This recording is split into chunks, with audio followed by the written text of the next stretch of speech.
अब अपने monotonic sequence है ना, ये डेफिनेशन इंपॉर्टेंट लगा देना, डेफिनेशन में पूछते हैं या इससे रिलेटेड एग्जाम्पल। मोनोटोनिक सीक्वेंस का मतलब होगा इफ सीक्वेंस एक्शन, सीक्वेंस को अपन इस फॉर्म में लिखते हैं, ये मोनोटोनिकली या तो इंक्रीजिंग हो, बढ़ रहा हो, है ना, ये ऊपर एरो जाने का मतलब इंक्रीजिंग, या तो कोई सीक्वेंस एक्शन जो या तो मोनोटोनिकली इंक्रीजिंग हो या मोनोटोनिकली डिक्रीजिंग हो, ये डिक्रीजिंग यानी ये एकदिश वर्धमान, मोनोटोनिकली डिक्रीजिंग यानी एकदिश ह्रासमान, तो सीक्वेंस को मोनोटोनिक सीक्वेंस कहते हैं। अब मोनोटोनिकली इंक्रीजिंग सीक्वेंस क्या होता है उसकी डिफाइन देखें, क्लियर। तो मोनोटोनिक सीक्वेंस का मतलब होता है या तो वो मोनोटोनिकली इंक्रीजिंग हो या मोनोटोनिकली डिक्रीजिंग हो, तो वो सीक्वेंस क्या कहलाएगा, monotonic sequence. Monotonically increasing sequence, monotonically increasing में क्या होगा, एकदिश वर्धमान अनुक्रम, कोई सीक्वेंस है अगर अपन उसमें देखिए xn less than equal xn plus one for all n belongs to n, यानी सीक्वेंस के एलिमेंट इंक्रीज होते जा रहे हैं, इसको मैं करूं x1 के इक्वल x2 है या बड़ा है x2 less than equal x3 less than equal x4 and so on, ये लेस देन इक्वल xn और less than equal xn plus 1 और वापस ये लेस देन इक्वल की कंडीशन है ना, क्योंकि सीक्वेंस कहां तक जाता है, इनफाइनाइट तक, ये तो सीक्वेंस की nth टर्म या ns प्लस 1 टर्म है, तो एंड सो ऑन। अगर ये कंडीशन आ रही है तो इस सीक्वेंस को अपन क्या बोलेंगे, मोनोटोनिकली इंक्रीजिंग सीक्वेंस, यानी एकदिश अनुक्रम की कंडीशन है ना, एकदिश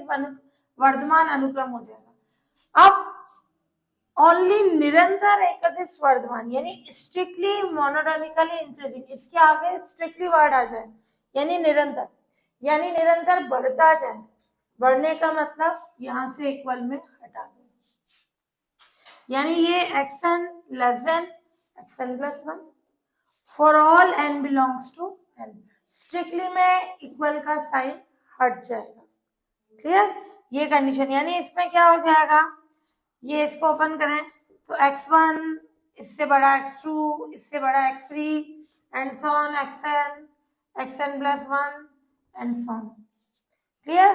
तो ये आ जाएगा strictly monotonically increasing sequence, clear. तो मोनोटोनिक में स्ट्रिक्टली या तो इंक्रीजिंग होना चाहिए ये वाली कंडीशन, या स्ट्रिक्टली मोनोटोनिकली डिक्रीजिंग हो, इन दोनों में से कोई सी भी कंडीशन हो तो उसको मोनोटोनिक सीक्वेंस कहते हैं। फिर अपन इसकी डेफिनेशन बता रहे हैं, मोनोटोनिकली इंक्रीजिंग का मतलब xn less than equal xn plus 1 for all n belongs to, किसी को भी इसके आगे क्वेश्चन है मोनोटोनिकली इंक्रीजिंग प्रूफ करना है तो अपन बताएंगे xn less than equal xn plus 1 for all n belongs to n, और स्ट्रिक्टली में कैसी कंडीशन होगी, xn less than xn plus 1 की कंडीशन। ये monotonically increasing sequence strictly increasing हो सकता है, क्या स्ट्रिक्टली हो सकता है, इसमें इक्वल की कंडीशन है, हो भी सकता है नहीं भी हो सकता है ना।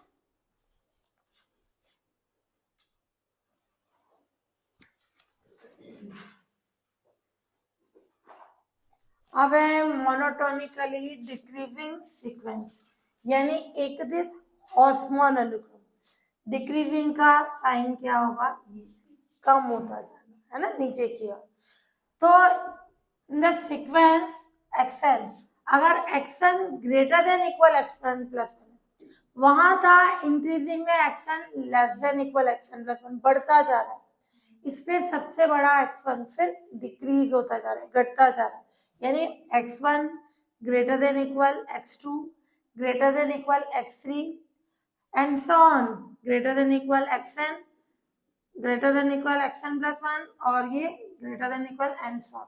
जब इस तरह की कंडीशन होगी तो सीक्वेंस को क्या बोलेंगे, मोनोटोनिकली डिक्रीजिंग सीक्वेंस, एकदिश ह्रासमान अनुक्रम, है ना। फिर स्ट्रिक्टली मोनोटोनिकली डिक्रीजिंग, स्ट्रिक्टली का मतलब निरंतर, वो निरंतर घटता जाए यानी इक्वल का साइन हटा दे, यानी ये condition xn greater than equal xn plus 1, ये +1 यहाँ आएगा। For all n belongs to n यानी x1 ग्रेटर देन x2, सबसे बड़ा x1, फिर उससे छोटा x2, फिर x3, ये घटता जा रहा है, कम होता जा रहा है। क्लियर? तो सीक्वेंस xn को स्ट्रिक्टली डिक्रीजिंग सीक्वेंस कहते हैं। क्लियर? तो मोनोटोनिक में क्या होगा कि सीक्वेंस xn या तो मोनोटोनिकली इंक्रीजिंग है या मोनोटोनिकली डिक्रीजिंग है। और अगर स्ट्रिक्टली मोनोटोनिक सीक्वेंस बोल रहा है यानी निरंतर एकदिश अनुक्रम, तो उसमें क्या होगा, सीक्वेंस xn क्या होना चाहिए, स्ट्रिक्टली मोनोटोनिकली इंक्रीजिंग या स्ट्रिक्टली मोनोटोनिकली डिक्रीजिंग। तो उस सीक्वेंस xn को क्या बोलेंगे, स्ट्रिक्टली मोनोटोनिकली सीक्वेंस बोलेंगे। क्लियर? अब एक अपन ने पढ़ा था लिमिट, ये है limit point of a sequence. Clear? Limit point का मतलब क्या होगा, कोई रियल नंबर अल्फा को गिवन कोई भी सीक्वेंस है उसका लिमिट पॉइंट कहते हैं। If every neighbourhood of alpha, alpha का नेबरहुड का मतलब उसके आसपास की वैल्यू, जैसे ये 1 है, अल्फा की वैल्यू कितनी है 1, तो every neighbourhood of alpha contain infinite number of terms of this sequence, कि अल्फा के आसपास की वैल्यू देखे, चाहे वो राइट में देखे चाहे लेफ्ट में देखे, उसमें इस सीक्वेंस की क्या होनी चाहिए, इनफाइनाइट वैल्यूज। जो अल्फा का नेबरहुड है, चाहे वो नेबरहुड राइट वाला भी हो सकता है, नेबरहुड यानी सामीप्य है यानी आसपास की वैल्यूज है, तो अल्फा के नेबरहुड में क्या होना चाहिए, alpha contain infinite number of the sequence. Clear?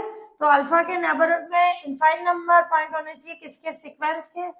तो अपन क्या बोलेंगे, अल्फा को इस सीक्वेंस का लिमिट पॉइंट। इसमें इसको ओपन करना चाहो किसी के मॉड को, तो क्या कंडीशन आती है, ये माइनस एप्सिलॉन से बड़ा और एप्सिलॉन से छोटा, और इसके अकॉर्डिंग बताना चाहे एक्सन, अल्फा ऐड करें तो alpha minus epsilon, alpha plus epsilon. Clear? ये एक्सन की कौन सी कंडीशन होगी, इसके आसपास की, कि ये एक्सन जो है ग्रेटर देन होना चाहिए अल्फा माइनस एप्सिलॉन से और लेस देन होना चाहिए अल्फा प्लस एप्सिलॉन से। तो ये अल्फा को लिमिट पॉइंट बोलेंगे किसका, सीक्वेंस का। तो ये तो था लिमिट पॉइंट ऑफ सीक्वेंस। फिर अपन ने लिमिट पे पढ़ा था लिमिट ऑफ ए सीक्वेंस कि mod of x n minus l less than epsilon, यानी limit n tends to infinity x n equals to, यानी सीक्वेंस के सारे एलिमेंट l की ओर टेंड कर रहे हैं, n टेंड्स टू इनफाइनाइट, है ना। तो ये l सीक्वेंस की लिमिट पॉइंट, लिमिट कहलाती है। तो किसी सीक्वेंस की लिमिट उसका लिमिट पॉइंट हो सकता है, क्लियर, पर लिमिट पॉइंट लिमिट हो ये जरूरी नहीं है। क्लियर? ये भी लिख लेना, किसी सीक्वेंस का लिमिट जो है लिमिट पॉइंट हो सकता है, पर लिमिट पॉइंट लिमिट हो वो जरूरी नहीं है। अब अपन ये पढ़ेंगे 3 तरह के सीक्वेंस की, उसका नेचर क्या है, कन्वर्जेंट यानी अभिसारी अनुक्रम, डाइवर्जेंट सीक्वेंस यानी अपसारी अनुक्रम, है ना, ये अभिसारी ये अपसारी, और एक है ऑसिलेटरी सीक्वेंस यानी ऑसिलेटरी यानी दोलन करता जाए, है ना। तो सबसे पहले कन्वर्जेंट सीक्वेंस क्या होगा, कोई सीक्वेंस एक्शन उसको कन्वर्जेंट सीक्वेंस कहते हैं। कब, if limit n tends to infinity xn equals to l, finite value. ये किसकी डेफिनेशन है, लिमिट की। क्लियर? लिमिट की भी ये डेफिनेशन है। तो अगर सीक्वेंस की nth टर्म उसमें लिमिट लगाए n टेंड्स टू इनफाइनाइट, वो वैल्यू कितनी आ जाए l, तो वो कन्वर्जेंट हो जाएगा। तो कन्वर्जेंट सीक्वेंस में क्या हुआ, कोई सीक्वेंस xn को कन्वर्जेंट कहते हैं यानी अभिसारी। कब, if limit n tends to infinite xn किसके इक्वल हो, l, एक फाइनाइट वैल्यू की ओर टेंड करता है। क्लियर? यही डेफिनेशन लिमिट की भी होती है। और डाइवर्जेंट यानी अपसारी, अपसारी इसमें क्या होगा कोई सीक्वेंस है उसको डाइवर्जेंट सीक्वेंस कहते हैं कब, लिमिट n tends to infinity xn, यानी सीक्वेंस की nth टर्म पे लिमिट लगाए इंफिनिटी, तो वो वैल्यू यहाँ तो प्लस इंफिनिटी है या माइनस इंफिनिटी है। इन शॉर्ट फॉर्म में बोले इनफाइनाइट आ जाए, वो फाइनाइट, ये इनफाइनाइट, इनफाइनाइट में प्लस इनफाइनाइट या माइनस इनफाइनाइट कुछ भी आ जाए, तो वो सीक्वेंस कहलाएगा डाइवर्जेंट। फिर है ऑसिलेटरी सीक्वेंस, यानी डोलनिंग, दोलन करता रहे। दोलन कब करता है, जब उसमें कोई फिक्स वैल्यू नहीं है। तो कोई सीक्वेंस ना तो कन्वर्जेंट हो और ना ही डाइवर्जेंट हो, तो ऐसे सीक्वेंस को क्या बोलेंगे, ऑसिलेटरी सीक्वेंस। जैसे मैंने ये एग्जांपल ले लिया, -1 की पावर n सीक्वेंस की n टर्म है, ये xn कितना है, -1 की पावर n। ओके, मैं इसको ओपन करूं, n1 रखूं, फर्स्ट टर्म -1 आएगी, n2 रखे, सेकंड टर्म 1, -1 1 इस फॉर्म वैल्यू। अब अगर इस पे लिमिट लगाए,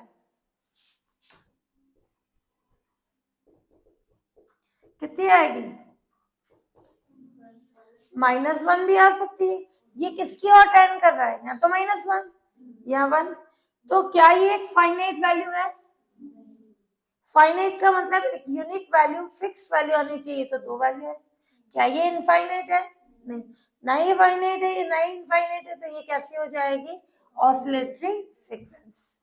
क्लियर, थ्योरम में इसको इंपॉर्टेंट लगा देना कि every convergent sequence is bounded, जो प्रत्येक अभिसारी अनुक्रम होता है वो एक परिबद्ध होता है, वो अपने को प्रूफ करके बताना। कन्वर्जेंट लेके चलेंगे और बाउंडेड बताना। बाउंडेड का मतलब उसका लोअर और अपर बॉन्ड एग्जिस्ट होना चाहिए। तो अगर किसी सीक्वेंस का लोअर और अपर बॉन्ड एग्जिस्ट है देन वो बाउंडेड। कब, जब वो कन्वर्जेंट है। अपन ने पढ़ा था जो कन्वर्जेंट की डेफिनेशन होती है वही लिमिट की डेफिनेशन होती है। तो अपन ने सबसे पहले लेट कर लिया, लेट सीक्वेंस एक्शन क्या है, कन्वर्जेंट सीक्वेंस है। कन्वर्जेंट है तो सीक्वेंस की सारी वैल्यू जो है क्या होती है, एल की ओर टेंड करती है, लिमिट होती है। तो अपन ने ले लिया कि सीक्वेंस की लिमिट एल है, जो कन्वर्जेंट की डेफिनेशन वही लिमिट की डेफिनेशन। यानी ये लिखना चाहे कि अगर कन्वर्जेंट है तो limit n tends to infinite xn क्या है, एल, एल है, यानी एल क्या हो गई, सीक्वेंस की लिमिट हो गई। क्लियर, अब लिमिट है तो लिमिट की क्या डेफिनेशन होती है, by definition of limit in sequence. Sequence के अंदर क्या होगी, in sequence epsilon greater than 0 there exist n not belongs to n natural number, यहाँ पर बोल सकते हैं ये एक पॉजिटिव इंटीजर, धनात्मक पूर्णांक है, such that mod of xn minus l less than epsilon. इस मॉड को हटाएं तो xn माइनस l क्या होगा, greater than minus epsilon less than epsilon. Mod की ये प्रॉपर्टी होती है कि x माइनस a से बड़ा, इससे छोटा, किसी मॉड को ओपन करते हैं तो xn minus l greater than minus epsilon less than epsilon. ये l भेज रहे हमने को, सब में l ऐड करा दे तो l minus epsilon less than xn less than l plus epsilon. इस कंडीशन के अकॉर्डिंग अपन दो वैल्यूज एज्यूम कर रहे हैं, एक k डैश मिनिमम की फॉर्म में और k मैक्सिमम। तो अपन ने k डैश दिया मिनिमम, तो इस पे सबसे छोटी वैल्यू क्या है, l माइनस एप्सिलॉन। फिर सीक्वेंस की क्या कंडीशन है, x1 x2 x3, कहाँ तक है, अपन ने बोला कि n greater than n not है, यानी n नॉट तक है। तो इनमें से सबसे छोटी वैल्यू कौन है, k डैश।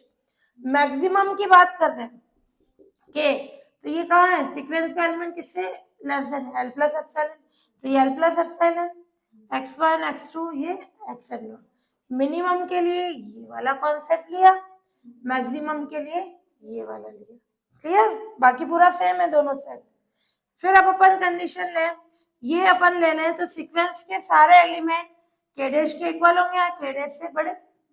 इस पे x1 x2 सभी है ना, सारी की कंडीशन है, तो ये xn greater than equal k dash होगा, और ये xn किससे छोटा है, l प्लस एप्सिलॉन से। तो अगर l प्लस एप्सिलॉन से छोटा है तो k से भी छोटा होगा, तो लेस देन इक्वल k।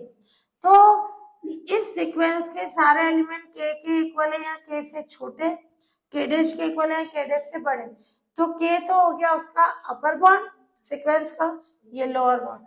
तो सीक्वेंस के अपर और लोअर बॉन्ड एग्जिस्ट है तो ये किसकी कंडीशन होती है? बाउंडेड। तो सीक्वेंस हो जाएगा बाउंडेड। क्लियर? ये कंडीशन प्रूफ हो गई। ये 3 मार्क्स में आती है थ्योरम, है ना।